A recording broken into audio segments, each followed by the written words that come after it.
Ya kajiannya udah selesai ya dicabut. Saya nggak tahu mau jawabnya gimana karena Pak Sandi udah datang ke saya, udah kita omongin. Beliau janji mau kita briefing, 2 kali janji, 2 kali dibatalkan. Jadi gimana? Saya kan bagaimanapun lebih tua dari dia. Sederhananya gitu. Jadi jangan membuat berita jadi yang nggak benar-benar juga, kalau saya boleh titip ya. Nggak ada, kita sama sekali tidak ada. Kita profesional melakukan ini. Nggak ada sama sekali. Jadi kenapa mesti tanggal 5 ya, memang udah baru selesai, udah selesai. Itu pikiran kalian aja, pikiran orang yang jahat aja. Nggak ada sama sekali. Saya udah mulai tua loh, nggak ada tuh. Jadi orang bilang kita begini, nggak ada. Semua kami lakukan secara profesional. Dan saya pertanggungjawabkan itu. Bisa dibahas di DPRD kalau pencabutan sudah dilakukan. Itu aja. Jadi jangan nanti, maaf ya, nulis lagi nanti ngarang-ngarang. Jangan berlancar pikir maling semua negeri ini. Masih banyak orang baik kok di negeri ini. Itu semua itu Ibu KLH. Karena beliau sudah nyabut surat dulu dari Pak Rizal Ramli, ya saya cabut. Masa diterus-terusin lagi? Iya kan? Itu kronologisnya sanksi dicabut sama Men LHK, baru Opung cabut. Ya, iya persis seperti itu. Ya, jadi jangan dianukan. Nanti ada majalah lagi yang nulis dulu, ada koran nulis yang pating sliwer nggak jelas lagi. Kalau sesuai dengan aturan, saya sih mau ikut-ikut aja. Nggak ada saya sih, nggak ada kepentingan saya situ.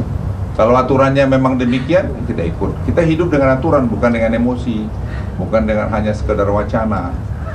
Saya sesuai dengan ketentuan kewenangan yang ada saya kerjain. Jadi kalau mau itu bisa dia hentikan, dia batalin, ya silakan aja. Kan itu semua kita ada batas-batas kewenangan kita. Jangan kita pikir kita ini all the way langsung bisa ke langit, gak juga.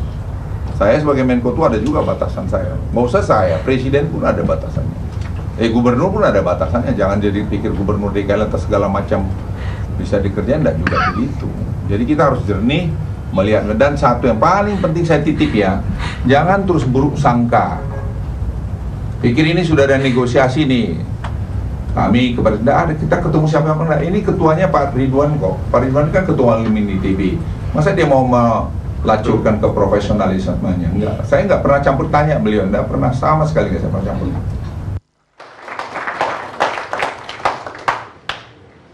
Pemirsa, kita sampai di penghujung acara. Apa yang disampaikan Rocky Gerung tadi itu udah menggantikan kutipan filosof. Kalau dalam Al-Quran itu Iqra, bacalah. Ketika tsunami terjadi di Aceh, sebenarnya alam sudah memberitahu. Burung-burung terbang ke arah berlawanan arah.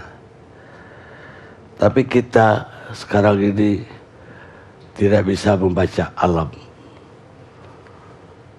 Padahal kata orang Minang, alam terkembang jadi guru. Kita sudah tidak tahu lagi guru kita itu. Dan guru itu dimatikan oleh kita sendiri. Mungkin Teluk Jakarta salah satu yang nanti akan mematikan guru kita itu.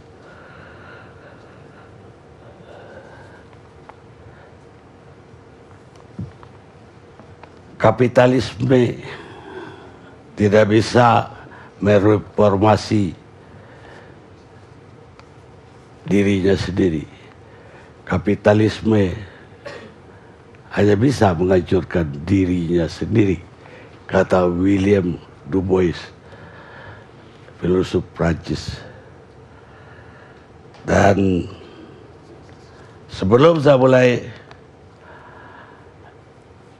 diskusi segmen terakhir, ALC, program ALC TV1 4 tahun berturut-turut menjadi program talk show news terfavorit di Indonesia dan meraih Panasonic Global Awards.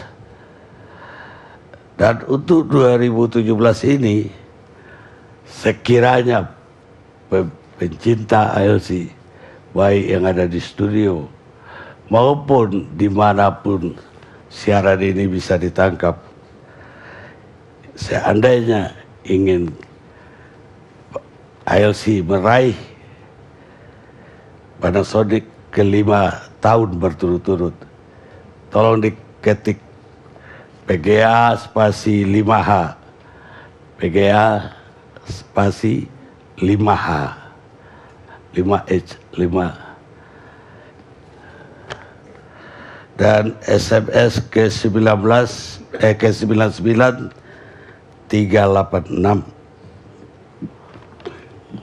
Mudah-mudahan ALC meraih piala ke-5-nya tahun 2017. Sekarang dan itu paling lambat tanggal 19 Oktober. Sekarang saya ke Pak Abdul Rahim Kresno. Pak Riza Ramli berhalangan datang dan meminta Pak Abdul Rahim untuk mewakili beliau. Pak Abdul Rahim sendiri adalah mantan tenaga ahli Menko Maritim dan Sumber Daya. Silakan. Pak Karni, berapa hari terakhir kita dikejutkan oleh berita pencabutan moratorium dan menjadi heboh di berbagai media. Nah, untuk menyegarkan kembali pikiran kita, akan saya ceritakan dulu proses bagaimana terjadinya moratorium waktu itu oleh Menko Maritim Rizal Ramli. Jadi waktu itu terjadi polemik yang memanas di berbagai media, termasuk medsos dan sebagainya. Dan kemudian terjadi sampai pendudukan Pulau G oleh nelayan. Karena saudara-saudara kita nelayan sudah tidak bisa menahan ya, karena sangat terganggu dengan adanya reklamasi Pulau G. Kemudian di dalam berita-berita di online juga ada penjelasan-penjelasan dari anak perusahaan Pertamina sebetulnya, yaitu Pertamina Hulu Energy, ONWJ, itu Offshore Northwest Java, itu yang mempunyai pipa gas yang melintas di sampingnya Pulau G. Pipa gas ini mensuplai PLTU Muara Karang. Jadi pusat pembangkit listrik tenaga gas dan uap Muara Karang milik PLN. Dan sebetulnya ada lagi pipa gas milik Nusantara Rigas, itu anak perusahaan Pertamina juga. Sayang tidak hadir di sini. Itu mensuplai pembangkit listrik tenaga gas dan uap Muara Tawar. Kemudian ada satu lagi di sekitar situ, pembangkit listrik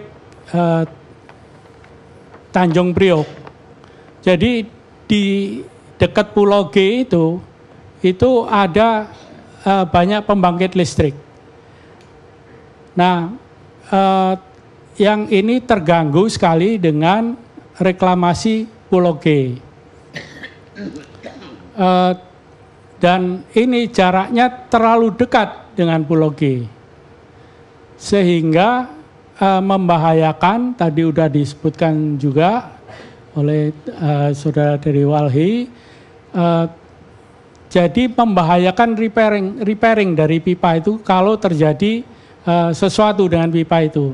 Bukan hanya pipa, sebenarnya ada juga kabel-kabel PLN. itu karena di pipa gas itu ada tekanan yang tinggi. Nah, kalau ada repairing membutuhkan jarak untuk manuver kapal untuk sampai banyak ya, berjarak jauh. Padahal itu jaraknya ke Pulau G cuma 25 sampai 40 meter. Nah, ini yang menyebabkan tidak mungkin Pulau G itu di redesign karena space-nya nggak cukup. Kalau itu Pulau G dipotong, masih ketemu pulau yang lain lagi karena terlalu dekat. Sedangkan ada PP, Peraturan Pemerintah Nomor 5 2010 tentang kenavigasian, itu turunan dari Undang-Undang Pelayaran. Jadi ini domainnya Kemenhub yang menyebutkan bahwa area bebas dari pipa gas di dalam laut itu harus 500 meter ke kanan dan ke kiri.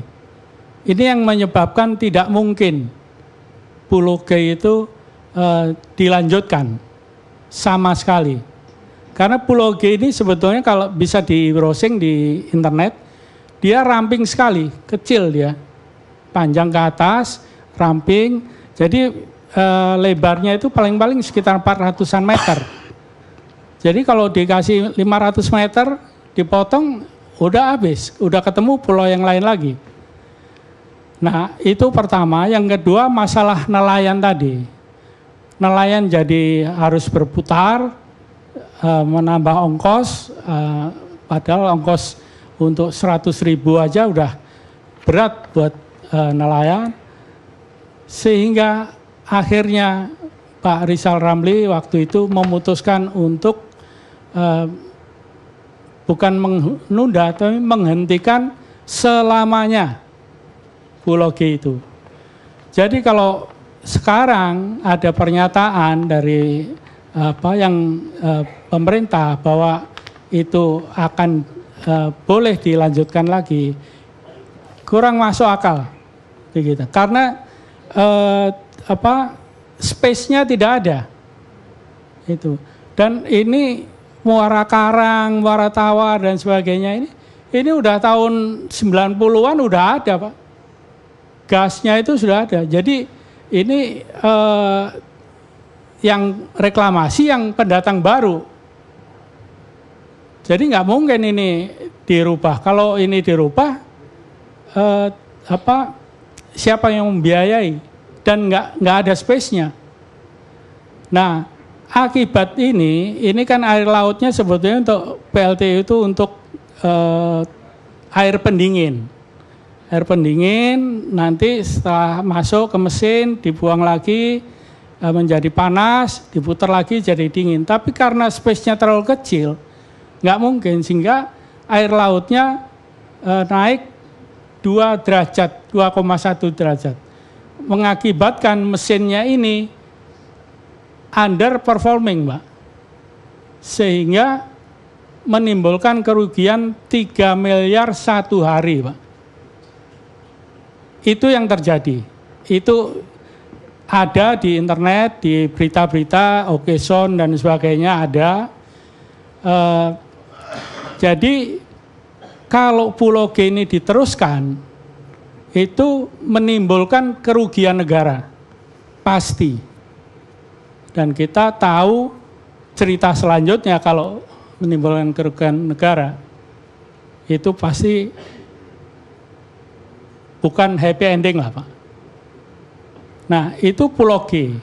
Nah, sekarang Pulau C sama D, itu memang dulu ada hal-hal yang tadi juga sudah disebutkan oleh Ibu dari KLHK, hal-hal yang dulu belum dipenuhi amdalnya, misalnya untuk yang di atas daratan belum ada dan sebagainya, walaupun pulaunya sudah jalan dulu. Kemudian ada lagi yang belum disebutkan, tapi sedikit tadi disebutkan adalah sumber pengambilan tanah untuk pengurukan itu juga dipermasalahkan oleh KLHK waktu itu. Nah, tapi juga ada satu lagi, Pak. Ini. Jadi Pulau C dan D itu sebetulnya harus ada kanalnya. Jadi misalnya ini C, ini D, ada kanal, ini laut, halus laut gitu. Tapi yang terjadi waktu itu ini digandeng begini, ditutup tanahnya supaya bisa dijual lebih banyak lagi. Dan itu di bawah pengawasan Gubernur DKI yang lama. Jadi banyak sebetulnya masalah-masalah yang menunjukkan bahwa tadi istilah Bu Faira bukan hanya pelanggaran hukum, tapi penerobosan hukum. Bahkan saya heran sekarang kalau misalnya tadi yang PP 5 2010 itu mengharuskan daerah bebas 500 meter kiri dan kanan untuk pipa gas itu, sekarang dilanggar. Apakah PP ini tidak berlaku untuk suatu perusahaan tertentu? Itu pertanyaan saya. Apakah ini menjadi ada negara di dalam negara? Inilah yang jadi masalah dan perlu klarifikasi. Jadi saya kira sementara itu dulu, Pak. Baik, Pak. Agak ngeri saya mendengarkan negara itu rugi 3 miliar satu hari. Artinya 1 tahun itu 1 T lebih. Dan itu gak hanya melanggar undang-undang administrasi. Barang siapa dengan sengaja dan melawan hukum memperkaya diri sendiri atau orang lain dengan merugikan keuangan negara, itu korupsi, Pak. Jadi pidana pun terlanggar di situ. Sekarang saya ke Pak. Saya tambah sedikit, Pak. Masalahnya ini teman-teman yang misalnya dari jajaran PLN atau birokrasi ini kan pada takut ini.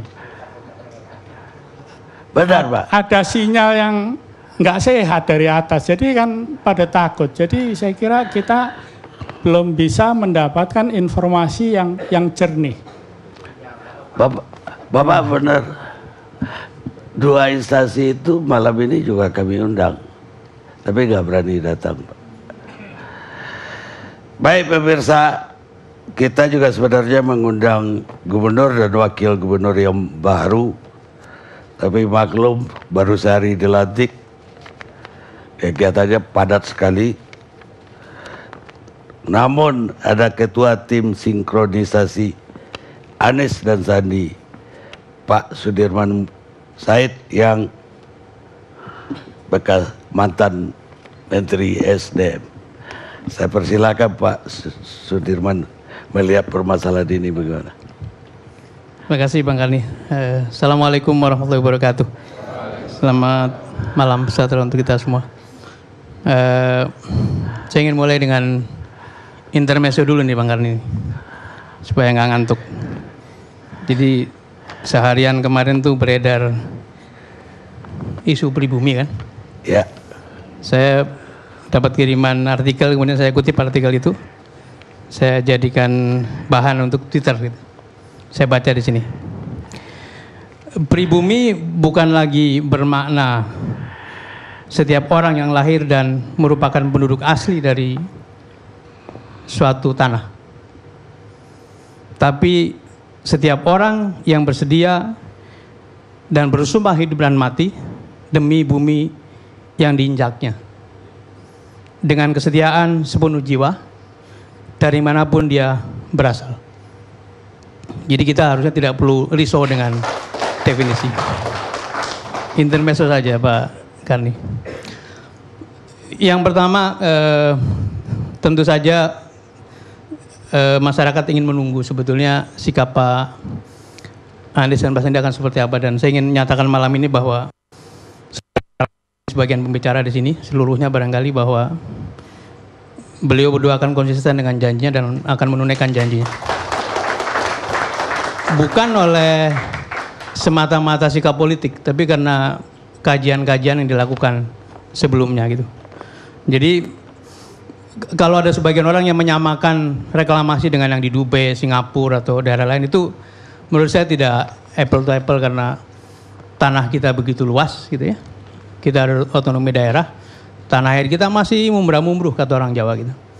Dan kasihan kalau Jakarta itu dipacu dengan reklamasi sehingga beban Jakarta betul-betul numpuk di sini. Sementara daerah lain sebetulnya masih banyak sisa yang bisa kita kembangkan. Ya Dubai ya segitulah, maka itu perlu direklamasi. Singapura kalau tidak reklamasi tidak pernah berkembang seluas ini. Jadi ada aspek kewajaran yang mesti dilihat. Itu yang pertama. Yang kedua, meskipun teman-teman kalau saya mendengar kata pemerintah, saya masih merasa di pemerintah juga karena belum lama saya berhenti dari pemerintahan gitu. Yang kedua, sebetulnya kalau kita bicara pemanfaatan umum kan ada Pulau N tuh Pak ya. Pulau N itu kan reklamasi juga gitu. Tetapi karena dipakai untuk kemanfaatan umum, dipakai untuk pelabuhan, tidak ada keributan apa-apa tuh gitu. Jadi ada aspek yang juga kemudian sepanjang dipakai untuk kepentingan umum sebetulnya orang juga tidak akan terlalu ramai gitu. Ini aspek-aspek ini tentu menjadi kajian dan arahnya kemana? Arah kedepannya dari nomor 1 ada kepastian hukum dan kita terima kasih kepada teman-teman di KLH, teman-teman di ATR untuk mencari jalan itu gitu. Yang kedua, bagaimana kita melindungi investasi. Dan cara terbaik melindungi investor adalah jangan mengajak mereka melanggar hukum. Itu cara paling mendasar. Tapi kalau kemudian kita mengajak mereka nyerempet-nyerempet hukum, itu sebetulnya bukan melindungi, itu menjerumuskan investasi gitu. Yang ketiga adalah kita ke depan mendorong tidak ada pungutan-pungutan yang mengandung risiko moral hazard gitu. Pungutan kompensasi yang tidak masuk catatan APBD itu punya risiko arbitrer, tawar-menawar yang tidak seluruhnya diketahui oleh publik. Jadi kompensasi gedung, kompensasi pulau itu sebetulnya sesuatu yang mengandung risiko itu. Dan kita akan dorong supaya yang gitu-gitu bisa diselesaikan, dimasukkan dalam proses APBD. Yang ketiga, yang berikutnya adalah bagaimana asas kemanfaatan umum diberlakukan. Jadi apapun yang dikerjakan untuk kemanfaatan umum. Saya ingin sedikit mereview nih perjalanan, sebenarnya sebagian sudah disebutkan oleh rekan-rekan yang lain.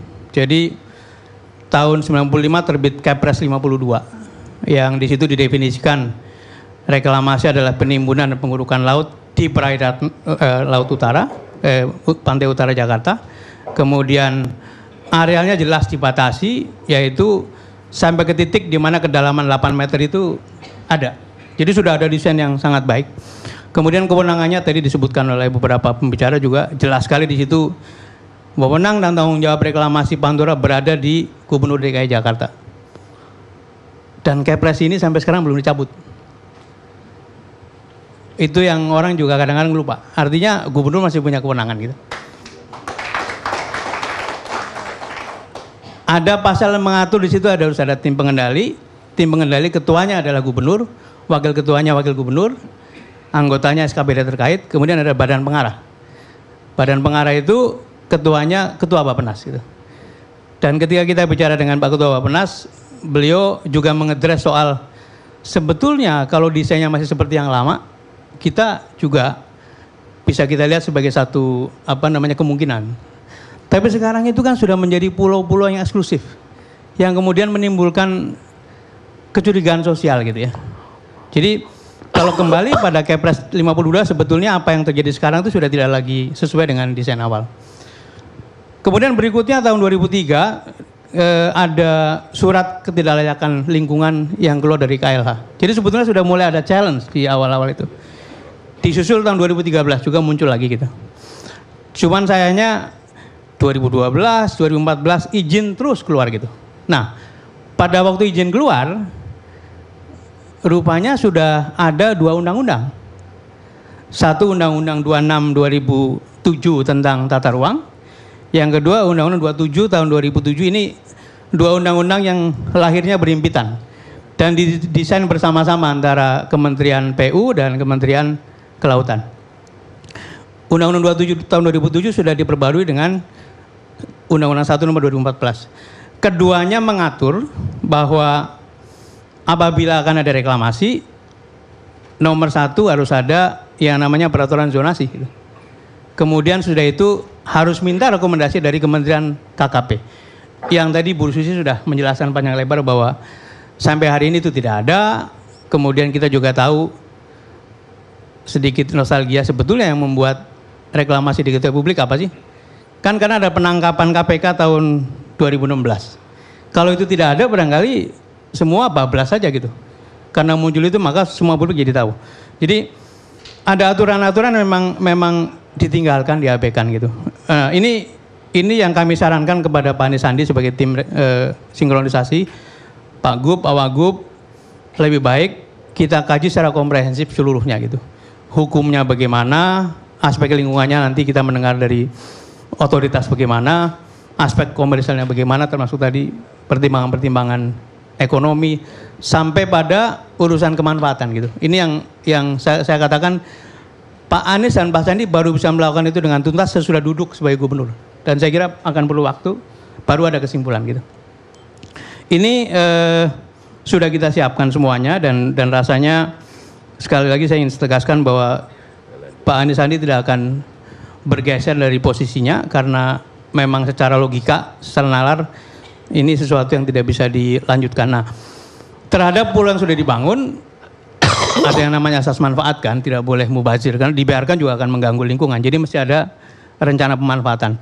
Dan kembali acuannya, Pak, acuannya undang-undangnya ada. Jadi yang pertama kali dilakukan adalah bagaimana mencentrek seluruh aturan yang ada kemudian membuatnya konsisten. Bu Susi tadi mengatakan di dalam tayangan tadi bahwa diakui banyak hal-hal yang memang mesti diluruskan. Contoh saja begini. Ketika Perpres 122 diterbitkan oleh Pak SBY, rupanya tidak diadres. Kepres yang lama mau bagaimana nasibnya gitu. Itu kan harusnya disampaikan gitu. Atau yang kedua, ketika permennya Bu Susi permen ya Bu Susi 34 tahun 2014 ini juga tidak dengan jelas bagaimana merespon atau mereferensikan peraturan yang ada. Jadi hal-hal ini sedang kita kaji dengan detail dan insya Allah pada waktunya akan diumumkan pada masyarakat. Dan saya ingin menutup ini dengan 2 hal, Bang Karni. Satu, saya pernah kontrak di daerah Condet selama 10 tahun. Tahun 96. Tahun 94. Saya sering menyaksikan Pak Bang Karni. Orang Condet itu kan orang Betawi yang terpinggirkan tuh. Tanahnya segitu-gitunya. Hidupnya dari apa? Bangun kontrakan. Punya 100 meter dibangun 5 kontrakan, 20 meter, 20 meter. Begitu ketahuan tidak ada IMB, langsung dihancurin itu oleh petugas. Itu orang yang bangun kontrakan untuk hidup, Pak. Tapi di Pulau G, di pulau mana tadi itu? Ratusan ruko berdiri tanpa izin. Semua diam tuh. Ini persoalan besar. Dan kalau tadi dikatakan ada suasana yang tidak nyaman, takut segala macam. Siapa sih yang create? Yang create itu langit, Pak. Suasana tidak nyaman, suasana takut itu bukan bawahan, atasan itu. Jadi Pak bayangkan, bandingkan tuh, orang-orang Condet membangun kontrakan, tidak punya izin, langsung dihancurkan. Sebabnya apa gitu? Kenapa ratusan ruko yang berdiri megah, dilihat oleh seluruh mata kepala, setiap pesawat turun kelihatan dari atas, kok tidak ada tindakan apapun itu? Yang terakhir, sungguh kita tidak ingin, Ibu Bapak sekalian, rakyat dipertontonkan dengan tindakan-tindakan seolah-olah kalau ada kuasa, saya mau lakukan ini tidak akan bisa stop. Dan tanda-tanda itu ada. Ini mencemaskan. Assalamualaikum warahmatullahi wabarakatuh. Waalaikumsalam warahmatullahi wabarakatuh. Pemirsa, jelas pesan yang dibawa oleh Pak Sudirman bahwa Gubernur Anies dan Sandi tidak akan bergeser dari janjinya semula.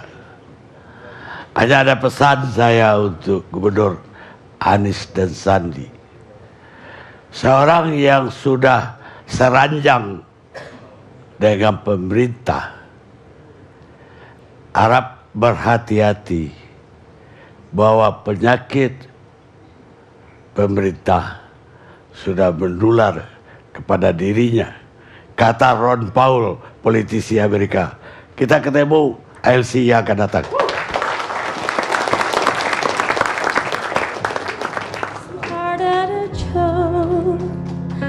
We started the whole world crying, but I didn't see that the joke was a me. No, I started to cry. We started the whole world laughing. Oh, if I'd only seen